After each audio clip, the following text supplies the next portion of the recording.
Aleluia, irmãos, graça e paz, boa noite. Amém, aleluia. Vamos nos colocar de pé aí, em nome de Jesus. Em nome de Jesus, vamos continuar se ligando ao trono da graça.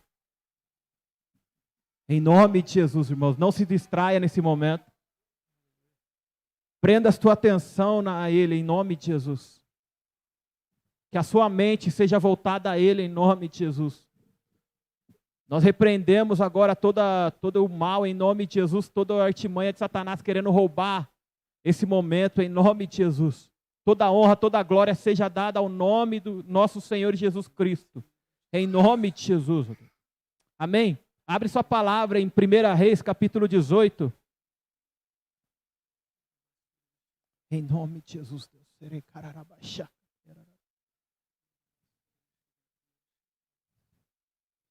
Ei, Jesus. Ei, Jesus. 1 Reis, capítulo 18, versos 32. Amém? Aleluia. Vamos lá, irmãos, em nome de Jesus. Pai. Com aquelas pedras edificou o altar em nome do Senhor. Depois fez um rego ao redor do altar, tão grande como para semear 2 medidas de semente. Então armou a lenha, dividiu o novilho em pedaços e pô-lo sobre a lenha. E disse: enchei de água 4 cântaros e derramai sobre o holocausto e sobre a lenha. Disse ainda: fazei a segunda vez, e o fizeram. Disse mais: fazei a terceira vez, e o fizeram.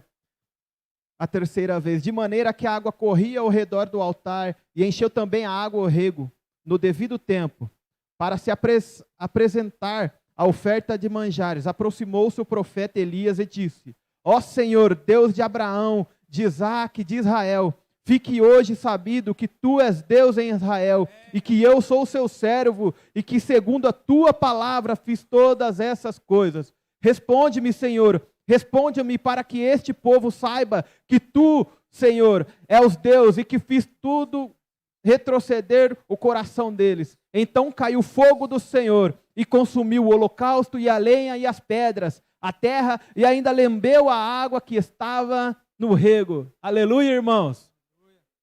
Sabe de uma coisa? Nós entendemos nesse tempo aqui que Elias, ele fez aquilo lá para provar para aquele povo, que aquele povo seguia a Deus e falava assim: cara, eu sigo a Deus, mas também eu sigo a Baal. Eu sigo a Deus, mas eu também sigo os outros deuses. Mas sabe de uma coisa? Naquele momento Elias falou assim: cara, se é Deus que você quer seguir, então siga com todo fervor. Se é Baal que você quer seguir, então siga com todo fervor. Mas sabe de uma coisa? Eu quero oferecer algo para Deus aqui, e vocês oferecem algo para vocês também. E sabe de uma coisa? Naquele tempo as pessoas olhavam e falavam assim: não é possível acontecer alguma coisa aqui. Não é possível que um Deus vai enfrentar tantos profetas, não é possível que um profeta vai enfrentar 850. Mas sabe de uma coisa? Quando nós nos posicionamos naquilo que Deus nos chamou, quando a nossa palavra está vindo diretamente do céu, sabe de uma coisa? O nosso coração está nele, e a nossa alegria é fazer a vontade dele, o nosso desejo é fazer a vontade dele. E sabe de uma coisa? Quando nós estamos no propósito, ele responde com fogo. Quando nós estamos ligados ao propósito, ele responde. E sabe de uma coisa? A primeira coisa, Elias, ele restaurou o altar, ele colocou as 12 pedras. A segunda coisa, ele colocou a água sobre a lenha. A terceira coisa, ele invocou o nome do Senhor, representando que as 12 tribos estavam sendo purificadas pela água do Senhor. E ao mesmo tempo que purificada pela água, foi purificada pelo fogo. E sabe de uma coisa, irmãos? O que me chama muito a atenção sobre isso é que o povo naquele momento, eles falaram assim: o nosso Deus é o verdadeiro Senhor. Sabe, nesses dias nós oramos para que o Senhor venha se manifestar através de fogo no nosso meio. Em nome de Jesus. Nesses dias eu quero clamar em nome de Jesus para que o Senhor venha manifestar com fogo. Sabe para quê? Para purificar a nossa iniquidade. Naquele momento Elias se colocou de joelhos, ele começou a clamar: por favor, Jesus, clame com fogo, responda com fogo, para que não que vejam quem eu sou, mas vejam quem é o Senhor. Em nome de Jesus, irmãos, comece a clamar para que o Senhor seja manifesto nesse lugar. Comece a clamar para que a graça dele seja manifesta nesse lugar. Comece a clamar para que o amor dele enche este lugar. Comece a clamar para que o amor dele enche a sua casa também, em nome de Jesus. Em nome de Jesus. Ei, Espírito Santo de Deus, nós invocamos o Senhor neste lugar. Nós chamamos a tua presença nesse lugar, a tua doce e tão grandiosa presença, Jesus. Nós oramos para que o Senhor venha tocar cada coração aqui. Em nome de Jesus, Espírito Santo de Deus. Em nome de Jesus, Espírito Santo de Deus. Oramos para que toda a liberdade seja dada tão somente ao Senhor. Em nome de Jesus, nós estamos aqui para nos entregar. Nós estamos aqui para oferecer algo ao Senhor. E nós queremos oferecer o nosso coração, o nosso melhor. Em nome de Jesus, Espírito Santo de Deus. Espírito Santo de Deus. O Senhor pode responder da forma que o Senhor quiser, não importa, mas nós queremos ouvir a tua voz. Em nome de Jesus, Espírito Santo de Deus. Espírito Santo de Deus, por favor, vem. Por favor, vem, Jesus, vem e toque em nome de Jesus. A cada coração que está desesperado pelo Senhor, a cada coração que está clamando pela tua presença, a cada coração que está ansiando pelo toque do Senhor, Pai. Em nome de Jesus, em nome de Jesus, aplauda Ele, em nome de Jesus, e continue nesse espírito de adoração. Graça e paz, tudo bem? Tá frio, né, gente? Que eu tô tremendo, mas tá frio. Queria convidar os irmãos a abrir a palavra. Vou compartilhar uma palavra com vocês que está lá em Marcos, capítulo 12. É frio, né? Acho que é frio. Marcos, capítulo 2.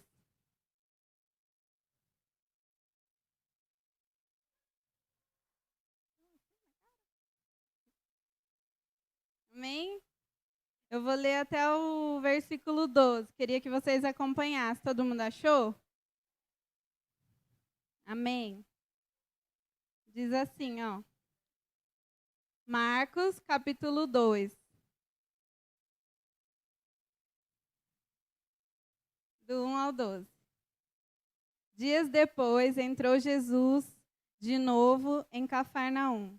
E logo correu que ele estava em casa. Muitos afluíram para ali, tantos que nem mesmo junto à porta eles achavam lugar, e anunciava-lhes a palavra. Alguns foram ter com ele, conduzindo um paralítico, levado por 4 homens. E não podendo aproximar-se dele por causa da multidão, descobriram o eirado no ponto de correspondente ao que ele estava. E fazendo uma abertura, baixaram o leito em que jazia o doente. Vendo-lhes a fé, Jesus disse ao paralítico: Filho, os teus pecados estão perdoados. Mas alguns dos escribas estavam assentados ali e arrazoavam em seu coração: Por que fala ele deste modo? Isso é blasfêmia. Quem pode perdoar pecados senão um, que é Deus? E Jesus, percebendo logo por seu espírito que eles assim arrazoavam, disse-lhes: Por que arrazoais sobre estas coisas em vosso coração? Qual é mais fácil dizer ao paralítico: Estão perdoados os teus pecados? Ou dizer: Levanta-te, toma o teu leito e anda? Ora, para que saibais que o Filho do Homem tem sobre a terra autoridade para perdoar pecados, disse ao paralítico: Eu te ordeno, levanta-te, toma o teu leito e vai para a tua casa. Então ele se levantou e no mesmo instante, tomando o leito, retirou-se à vista de todos, a ponto de se admirarem todos e darem glória a Deus, dizendo: Jamais vimos coisa assim. Amém? Senhor, eu ministrei essa palavra com as crianças e eu tenho uma forma diferente. Eu ministro as crianças e o Senhor sempre fala comigo. E aí ele começou a falar comigo sobre isso. E eu não sabia que eu ia compartilhar, na verdade. Mas eu guardei essa palavra. Aí a professora de teologia pediu um trabalho e eu fiz também sobre essa palavra, porque era ela que estava viva no meu coração. E hoje eu queria falar um pouquinho sobre isso. O tema que eu coloquei aqui é: não deixe a paralisia te impedir de viver o propósito. Amém? O texto aí que eu coloquei de Marcos, essa história se passa ali em Cafarnaum, né? E eu comecei a estudar um pouquinho sobre essa cidade de Cafarnaum. Porque eles falam aqui no versículo 1, ele fala que Cafarnaum era a casa de Jesus, era o lugar onde ele estava, quando eles descobriram que Jesus estava em casa. E eu fiquei pensando, mas por que Cafarnaum, casa de Jesus, né? E aí eu comecei a estudar e tem um vídeo muito legal que fala do Rodrigo Silva, que ele fala sobre Cafarnaum, é interessantíssimo, depois vocês puderem ver. Fala sobre os milagres também que aconteceu lá, sobre a cura da filha do Jairo, também sobre a mulher com fluxo de sangue. E é interessante que ele vai andando ali na cidade e ele vai falando, aqui provavelmente Jesus fez isso. E eu fiquei admirada, falei, acho que é para aí que eu quero viajar. Imagine que legal, você andar ali e falar, Jesus esteve aqui. E ele fala, e eu já comecei a chorar, porque eu fiquei imaginando, meu Deus, Jesus esteve ali, ele está ali, né? Imagine a sensação que não é. E ele começa a falar um pouco de Cafarnaum, que é uma cidade que ela é próxima ao Mar da Galileia, né? E Mar da Galileia, para mim, gente, era mar. Até eu estudar sobre Cafarnaum, que não é um mar. É um rio, né? Um lago de água doce, mas era tanta água que eles chamavam de mar naquela época. E essa cidade ficou conhecida como a cidade de Jesus. Por quê? Ele traz vários estudos, fala de parentela, que provavelmente é João. Aí depois você assiste lá, que é interessante. Mas fala... Hã? O link está aqui. Mas é interessante que ele fala que essa cidade era chamada de cidade de Jesus porque todas as vezes que ele ia para Galiléia, ele se hospedava em Cafarnaum. Fala que provavelmente é a casa de João, de Pedro. Aí depois vocês estudam. Eu não estudei tudo. Sim. E aí, essa cidade era conhecida como a cidade de Jesus, que todas as vezes que ele ia para Galiléia, ele se hospedava em Cafarnaum. E quando o povo ficou sabendo que Jesus estava em casa, nossa, lotou. Não tinha lugar para entrar. E aí eles falam, não sei que casa era aquela, né? Que era a casa dos discípulos, mas fala que as pessoas não conseguiam entrar de tanta gente que tinha. E Jesus, eu creio que por onde ele andava, era uma multidão, né, atrás dele. A palavra fala. Só que, se você parar para pensar, eu fiquei pensando, Jesus tinha uma vida tumultuada, né? Não dava pra... E como ele conseguia orar, como ele conseguia tempo para ir para o monte, para buscar a palavra, mas porque sempre tinha gente. Ele se escondia, porque ele era uma vida que estava sempre cheia de gente. E falou que muitos ouviram falar que Jesus chegou ali, e aí eles lotaram aquela casa. E aí fala de 4 homens, tenta trazer um paralítico até a presença do Senhor. E eu comecei a ministrar essa palavra com as crianças, é muito engraçado. As crianças, eu falava, gente, então, dá uma ideia, como eles vão levar o paralítico até Jesus? Não tem como, tá lotado, não dá para entrar pela porta. E aí o Luquinha falou, eu sei, tia, eu sei. Eu falei, fala então. Eles podem pegar uma escada bem grande, pegar ele e jogar por lá por cima. Eu falei, que interessante, que ele deu uma resposta, né? Independente ali do que foi a imaginação dele, mas a resposta dele foi certa. Eles subiram por uma escada bem grande e eles vão pôr ele por cima. Eu falei, é isso, você está certo, foi isso realmente que aconteceu. E fala que quando aqueles homens trouxeram Jesus, eles não vendo ali espaço para entrar, eles abrem um buraco lá no teto, né? Não sei como foi, eu fiquei pirando já. Porque na visão do Luquinha deu tudo certo, mas na minha eu não consegui entender. E aí eles desceram, baixaram aquele homem até Jesus.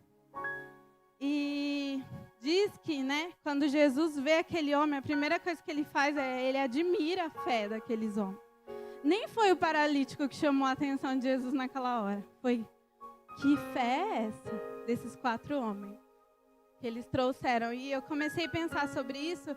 E às vezes a gente faz algumas coisas no reino. Essa história aqui é do paralítico. Mas Jesus, quando ele viu aqueles 4 homens, o que chamou a atenção dele não foi o paralítico. Foi aqueles 4 homens. E às vezes a gente faz algumas coisas para o reino e a gente fala, mas isso nem, né? Só Deus que vê, né? Ninguém está vendo aquilo que eu tenho semeado no reino. Mas a pessoa mais importante, que é Jesus, ele foi esse que admirou. Foi eles que ele admirou. E às vezes a gente pensa que nosso trabalho no Senhor é, eu vim aqui, eu limpei, eu me matei sozinha. Mas o Senhor viu. E o Senhor, ele se atenta para isso. Às vezes a gente acha que não. Às vezes a gente acha que é só uma coisa. Porque a história, na verdade, é do paralítico, né? Mas o que chamou a atenção ali de Jesus foi aqueles 4 homens. Aí fala, né? No versículo 5. Vendo-lhes a fé, Jesus então vira para o paralítico. Depois que ele viu que aqueles homens tinham feito, ele virou para o paralítico e falou, perdoados estão os teus pecados. E eu nunca entendi muito essa palavra, gente. Eu falei assim, mas por que ele fala de pecado? Ele foi lá para ser curado, né? E até as pessoas que estavam ali tiveram a mesma sensação. Mas por que ele está falando de perdoar pecado? Quem é ele? Mas na minha cabeça era assim, por que perdoa o pecado se o paralítico está ali, né? E aí ele fala assim, o que é mais fácil dizer? Toma o teu leito ou perdoados estão os teus pecados? Na minha cabeça, nenhum. Porque tanto toma o teu leito como perdoados estão os teus pecados é difícil, né? Mas Jesus, além dele fazer essas 2 coisas, ele ainda, o terceiro milagre, né? Eu estava estudando na minha Bíblia, fala que o terceiro milagre que Jesus foi ali foi sondar o coração daquelas pessoas. Não foi só curar e não foi só perdoar os pecados, mas ele também sonda os corações. E a primeira coisa que eu anotei aqui foi que precisamos procurar ajuda no lugar certo. Aqueles homens, né, o paralítico, eles foram aos pés de Jesus, abaixaram lá aquele homem, colocou aos pés de Jesus, no lugar certo. Às vezes a gente tem uma aflição, uma dificuldade, às vezes a gente busca em tantas outras coisas, sendo que o lugar certo é aos pés de Jesus. A gente se preocupa tanto com as outras coisas, como vou fazer, com a força, né, do nosso braço, sendo que, na verdade, o lugar certo de colocar suas preocupações, o lugar certo de colocar suas dificuldades é aos pés de Jesus. E eu anotei que, às vezes, talvez aquele paralítico não tinha mais esperança, né? Aquela ali era a última... acho que os amigos falaram, vamos lá, a gente vai levar você, vai dar certo. Talvez ele, vamos, né? Não que ele tinha fé para isso, mas que era mais uma opção, né? E talvez Jesus era a última chance de esperança daquele homem. E, na verdade, essa última chance foi no lugar certo, né? E eu anotei, onde nós temos buscado na hora da adversidade? Será que tem sido no Senhor, aos pés de Jesus? Ou será que tem sido em nós mesmos, nas nossas forças? E em Jó, eu nem vou abrir, vocês quiserem anotar aí, Jó 26:14, diz assim, eis que isto são apenas as orlas dos seus caminhos, que leve sussurro temos ouvido dele, mas o trovão do seu poder, quem o entenderá? E eu li Jó e eu não li isso, gente. Parece que quando eu li, eu falei, onde estava esse em Jó, que eu já passei e não li. E é interessantíssimo que fala que a única coisa que a gente viu de Jesus foi as beiradinhas daquilo que ele fez. Que ele fez muito mais. E toda vez que a gente estuda a história de Jesus, a gente fica admirado. Nossa, Jesus, o tanto que ele fez. Mas a palavra mesmo, a gente ouve, né? Se falar, não sei se é a palavra diz. Que se fosse escrever tudo aquilo que Jesus fez, não haveria livros, né? Tá na palavra? Tá na palavra. Não haveria livros para anotar tudo aquilo que Jesus fez. E aí, quando eu li essa parte de Jó, eu fiquei, se a cura desse paralítico, se tudo aquilo que Jesus fez foi só a beiradinha, só a orla daquilo que ele é, imagine o tanto que ele não fez, né?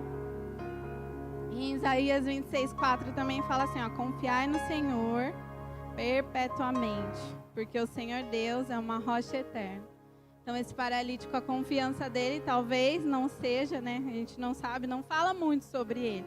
Mas fala que a fé daqueles 4 homens foi que Jesus era a confiança. A gente vai levar até lá e vai dar certo. Tanto que eles não iam fazer tudo aquilo se eles não tivessem convicção de que ia dar certo. Eles já tinham ouvido falar que Jesus tinha feito, que Jesus estava fazendo. E quando eles levam o paralítico, eles tinham certeza de que ia acontecer. E a segunda coisa que eu coloquei é que nós precisamos das pessoas. E isso é fato na nossa vida. Às vezes a gente quer andar sozinho, às vezes a gente fala, eu não preciso falar isso, eu não preciso de ninguém. Eu consigo, eu dou conta, eu sou trabalhadora, não desisto nunca, eu dou conta, eu não preciso de ninguém. É mentira.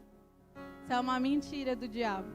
E ele tenta colocar isso nas nossas vidas como orgulho, sabe? Eu não preciso de ninguém, eu consigo, eu sou bom. E mesmo que eu não seja, eu vou me matar, mas eu vou dar um jeito de parecer que eu estou bem. Isso é uma mentira, gente. Vocês precisam, sim, das pessoas. A gente precisa do outro. E para o paralítico chegar ali até Jesus, ele precisou. Ele não conseguia. Sozinho ele não conseguia. Ele precisou daqueles 4 homens. E às vezes a gente precisa de amigos. A gente precisa de pessoas que nos levam até Jesus. E às vezes a gente fica acanhada. Não preciso não. Eu dou conta. É mentira. Vocês precisam de alguém. Fala, né? Se uma pessoa andar sozinho, ele vai. Mas até quando? Junto? Se você cair, se você não estiver bem, tem outra ali para estar junto. Se você estiver sozinho, não tem como. Em Eclesiastes 4. Pode abrir aí, se vocês quiserem. Eclesiastes 4:9 fala sobre isso.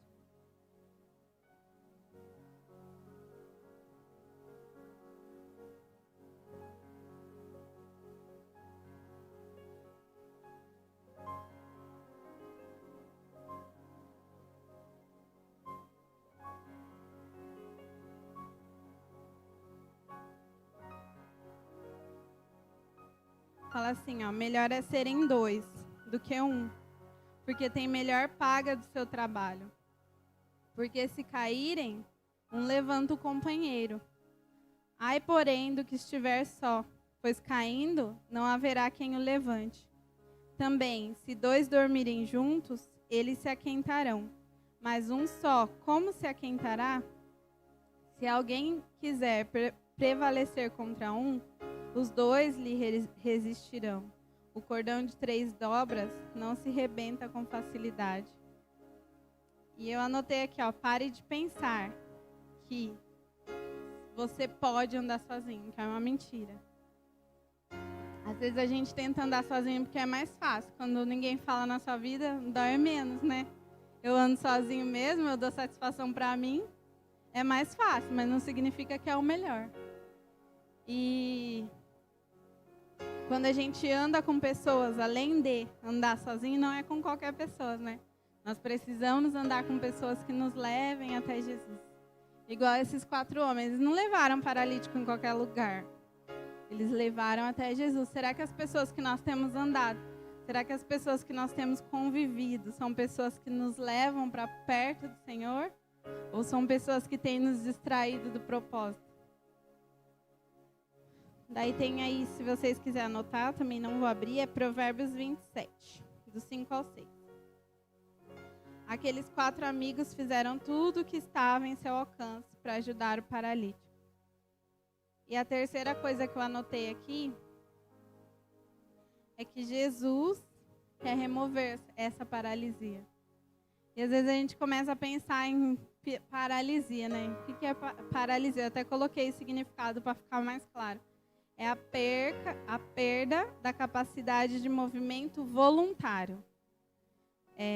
Às vezes é originada por problemas neurológicos, né? E aqui a palavra não fala se aquele paralítico, ele nasceu bem, ele sofreu um acidente, ele ficou paralítico, ou se ele nasceu paralítico, a palavra não fala. Só que a ausência de atividade, a ausência de movimento significa paralisia. E às vezes a gente tem sido um paralítico no reino. Essa é a palavra que o Senhor me deu. Às vezes acha que está vivendo algo, mas não, a gente está paralisado, a gente não saiu do lugar. E o pior, que a gente acha que está bom. Essa é a pior fase, quando você chega naquele, passividade, tá bom, eu cheguei no lugar que eu queria com Deus, é isso mesmo que eu quero, e isso é o que nos mata. Todas as vezes que você chega num lugar que você fala, tá bom aqui, tô trabalhando, tô bem, vou na igreja, eu sirvo lá no turno, mas tá bom, é só isso que eu quero, é aqui que eu quero parar. E é isso que nos mata, é a paralisia das nossas vidas. E a primeira atitude de Jesus ali, quando ele se depara com aquele paralítico, é perdoar os pecados. E às vezes a nossa paralisia tem sido um pecado e a gente não tem percebido. Que a gente está distante do Senhor, que a gente está paralisado no reino. A gente acha que está vivendo com o Senhor, mas na verdade não. E quando Jesus cura começa a falar, perdoados estão os teus pecados, houve um conflito ali, né, com aqueles homens. Todo mundo começou, como assim? Quem ele pensa que ele é? Ele acha que ele é o quê? O único que pode perdoar é Deus. E Jesus está deixando claro ali que ele era Deus. Eu sou Deus. Por isso que eu estou perdoando. Eu sou o próprio Deus. E além disso, ele ainda sonda, né? Quem é? Ele não fala que eles falaram aquilo. Eles pensaram e Jesus falou assim, por que vocês pensam isso? E às vezes a gente pensa alguma coisa, não sei, ou só eu que sou pecadora. A gente pensa alguma coisa e fala, mentira que eu estou pensando isso. Eu não sou podre assim por dentro. Você fala, nossa, eu não acredito que eu estou pensando isso. Eu achei que era uma pessoa boa. Mas no fundo, tem dúvidas em nós, ainda tem coisas que precisam ser tratadas, que o Senhor ainda está mudando, o Senhor ainda está fazendo. E a gente precisa de cura, a gente precisa que o Senhor nos perdoe todos os dias. E às vezes a gente está numa situação com Deus que a gente acha que não precisa mais. Eu estou bem, eu estou com Deus, eu estou fluindo, eu estou indo na igreja. Mas na verdade você está um paralítico na obra, você está paralítico ali na igreja. Às vezes você acha que está bem, mas não está. E o Senhor, a primeira coisa que Ele faz é perdoar os pecados daquele homem. Por quê? O pecado, ele separa a gente de Deus. Não tem como a gente fluir em pecado. E às vezes a gente acha que não está, que a gente está bem. Só que quando você tem uns pensamentos, sei lá, sobre alguém ou sobre alguma situação, você fala, nossa, como eu sou mal. Como minha mente ainda é carnal, como eu sou carnal ainda, né? Porque na verdade a gente só vai viver a eternidade com o Senhor. Mas, na verdade, aqui na Terra, a gente ainda é carne. E a gente passa por algumas coisas e você fala, nossa, não sei vocês, gente, mas acontece muito comigo. Eu não acredito que eu estou pensando isso. E, às vezes, sabe quando você tem vergonha até de falar do que você pensou?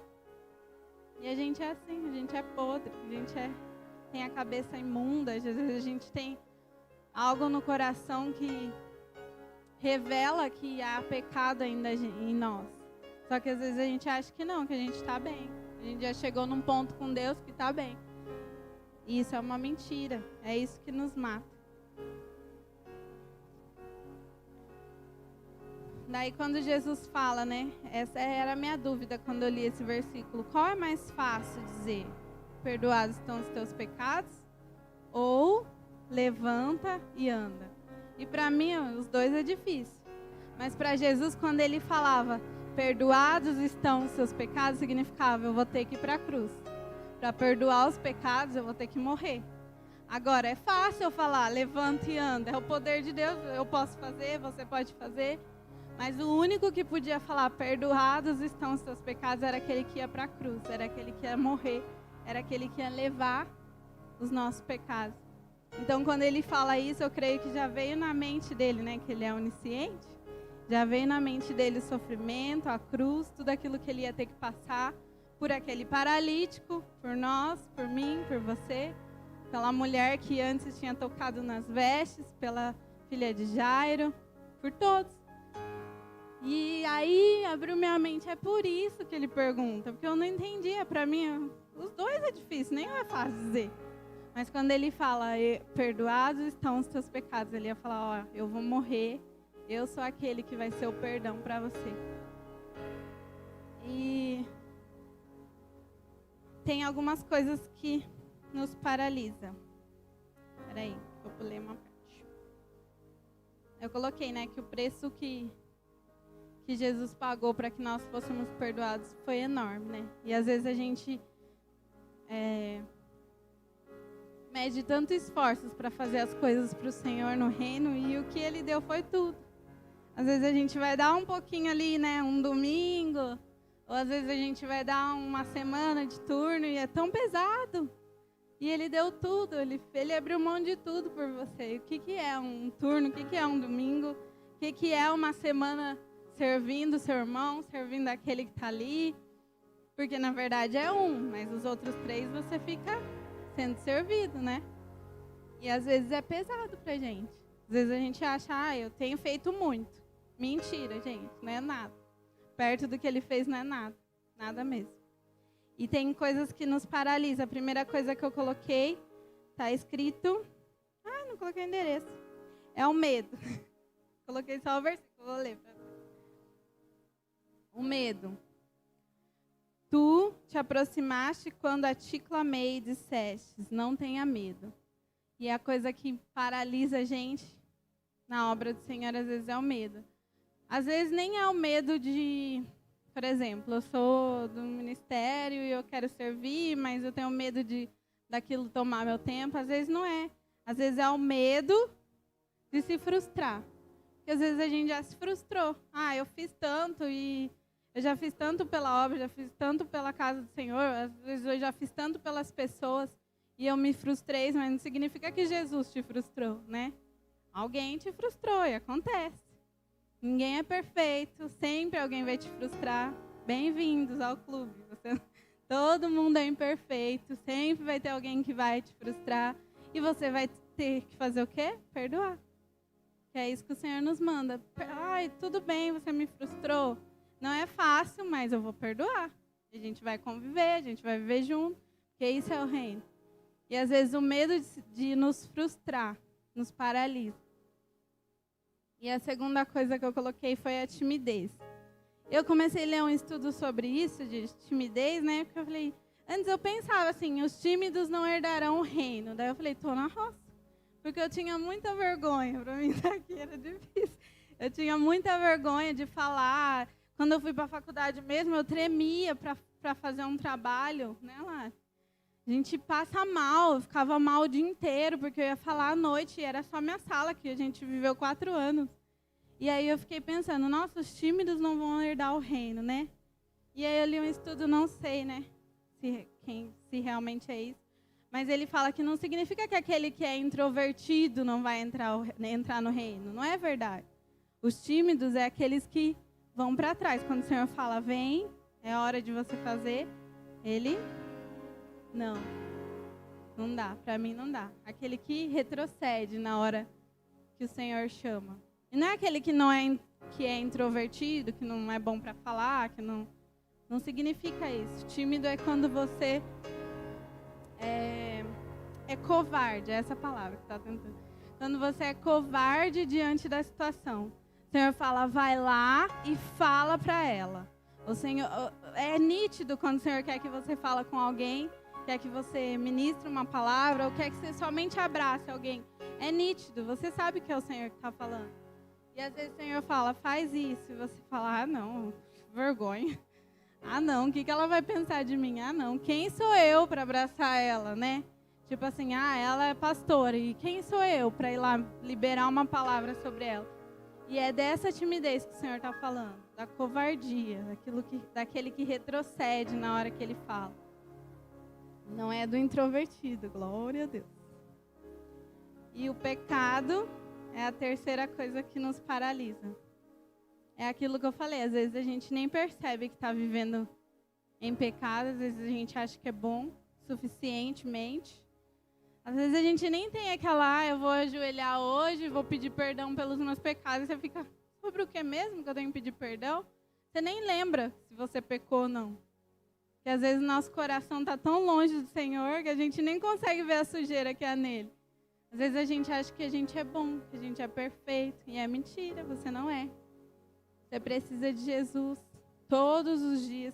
Se você parar para pensar, de verdade, todos os dias há algo no seu coração que precisa melhorar.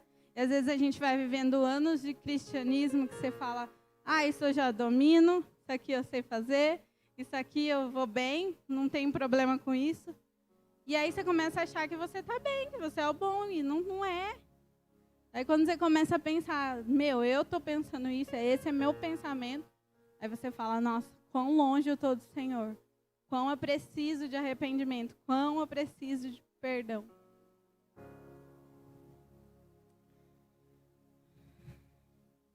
Peraí, gente. Queimar um pouquinho ainda. Daí eu li uma coisa que fala que o pecado, ele nos atrofia. E é muito forte isso, né? Atrofia. O paralítico, ele era uma pessoa atrofiada. Ele não andava, ele não tinha movimento, ele era atrofiado. E às vezes o pecado faz isso com a gente. Às vezes a gente acha que está bem, mas não está. Está atrofiado, você não está vivendo uma vida verdadeira com o Senhor. Você está ali no banco, mas não significa que você é uma pessoa salva. E às vezes a gente precisa parar todos os dias e pensar, Senhor, será que realmente o reino é meu? Será que realmente eu vou herdar? Será que tem coisas em mim ainda que eu preciso mudar e que meu olho não está vendo, que eu estou cego para isso? Porque o orgulho, irmão, é tenso. Às vezes a gente acha que a gente é muito bom. Por quê? Por causa do nosso orgulho. Eu acho, eu sou boa, eu domino isso, e é mentira. Você é orgulhosa, você precisa de tratamento, você precisa passar por algumas fases com o Senhor. Às vezes você passa por algumas coisas e fala, não estou entendendo porque está acontecendo comigo. Porque Ele está te tratando, mas você fala, o quê? Por quê? Porque você acha que você é bom. Por que o Senhor está me tratando que eu não estou entendendo? Porque você acha que você é suficientemente bom.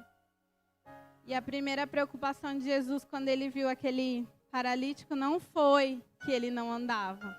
Isso foi o de menos para Jesus. Foi que ele estava em pecado. Que ele não podia se achegar até Jesus. Que o espírito e a alma dele estavam doentes, não o corpo. O corpo é o de menos. O corpo não herda os céus. O Senhor olhou para aquele homem e falou, filho, perdoados estão os teus pecados. O que mais importa para Jesus não é aquilo que você está fazendo com o seu corpo, não é aquilo que você está servindo, se você está fazendo ou não. O que mais importa para Jesus é se você está bem com Ele, se o seu coração está alinhado com o coração dEle. Amém? Se o seu espírito, se você tem levantado e falado, Senhor, muito obrigado por mais um dia e por favor, Senhor, já começa perdoando os meus pecados. Porque às vezes até em sonho a gente peca. Até em sonho a gente tem pecado e às vezes a gente está tão distante que a gente não tem percebido isso. E quando a gente chega numa fase de estagnação, que acha que a gente não precisa do Senhor, que a gente acha que está bem, que o que a gente tem vivido com Ele está bom, aí você tem que se preocupar, que aí há algo de errado.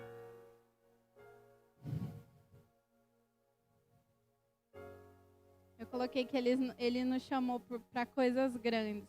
Só que às vezes a gente está atrofiado no pecado, atrofiado ali na nossa paralisia, achando que está tudo bem, sendo que não está. E às vezes a gente dá desculpas para o Senhor, sabe? Não sei vocês, eu dou. Eu falo, eu não vou fazer, o Senhor conhece meu coração por causa disso. Mas Ele sabe que aquilo ali é uma mentira. Você não vai fazer porque você não quer, ou que você não vai fazer porque não está no seu coração. Às vezes a gente acha, eu não vou fazer, mas o Senhor conhece minhas dificuldades, o Senhor sabe. E é nas dificuldades que a gente precisa se esforçar, não é? Se for fácil, se for para ser fácil, o reino de Deus é conquistado pela força, só os fortes se apoderarão dele. E às vezes a gente acha que o reino do Senhor é fácil, não é? E tem uma palavra aí em Isaías 40:31, queria abrir com vocês.